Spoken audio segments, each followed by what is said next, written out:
you reveal who you are.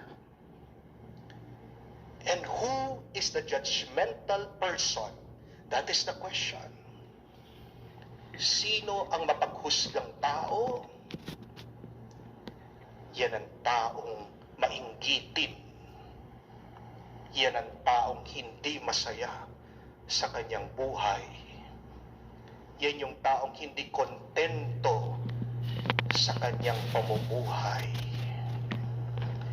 Because remember this, if somebody is happy with themselves, if somebody is enjoying their life, kung ang isang tao kontento sa buhay niya, wala silang panahon, wala silang oras para tignan yung pagkakamali.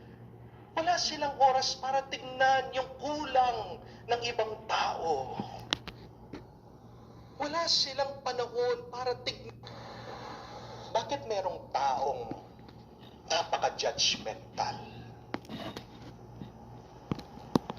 Bakit ba naging ugali na natin ngayon ang paghusga? At nag-i-enjoy ba kayong naghuhusga ng iba?